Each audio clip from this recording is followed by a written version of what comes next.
राधे राधे महाराज जी। महाराज जी, घर की पूजा और मंदिर में जाकर पूजा करने में क्या अंतर है? अंतर है। घर की पूजा मंदिर में जाकर, फिर तीर्थ स्थान में जाकर, फिर धाम में जाकर, इसमें विशिष्ट फल है। जैसे घर में आप 1000 माला जपें और गौशाला में जाकर के 100 माला जपें और देवालय में बैठ करके, जैसे भगवान के प्रसिद्ध देवालय है, 1 माला जपें।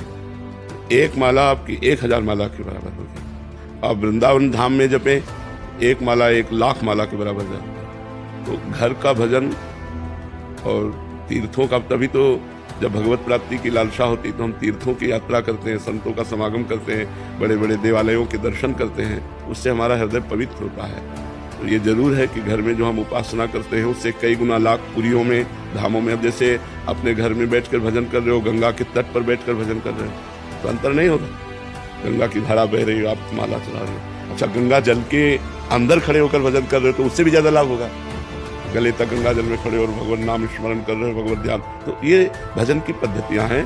घर से कई गुना लाभ तीर्थों में, पुरियों में, धामों में, पवित्र यमुना, गंगा, नर्मदा आदि के तट पर बैठकर भजन करने से, गौशाला में भजन करने से कई गुना लाभ प्राप्त होता है। और कोशिश करना चाहिए कि थोड़ा समय निकालकर हम ऐसे पवित्र स्थानों में भजन करें।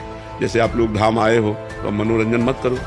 1 दिन 2 दिन के लिए, 4 दिन के लिए आए, कोई गंदा आचरण मत करो।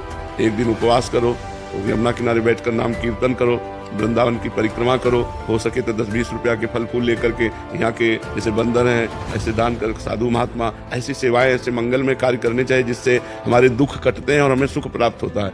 और जो लोग यहाँ आकर के भी गंदे आचरण करते हैं, पाप आचरण करते हैं, मनमानी आचरण करते हैं, ये दुख भोगेंगे। तो यहाँ का पुण्य भी लाख गुना है तो पाप भी लाख गुना है। ये बात समझो। अगर पाप किया तो वो भी लाख गुना है। वो आपको दंड, भारी भयंकर दंड देगा, क्योंकि धाम का किया हुआ पाप है। सर्वत्र किया हुआ पाप धाम में प्रवेश होते ही नष्ट हो जाता है, लेकिन धाम का किया हुआ पाप फिर आपको कहाँ नष्ट होगा? धाम ही कृपा करे तो नष्ट हो सकता है, नहीं भोगना पड़ेगा। वज्र की लीक होता है।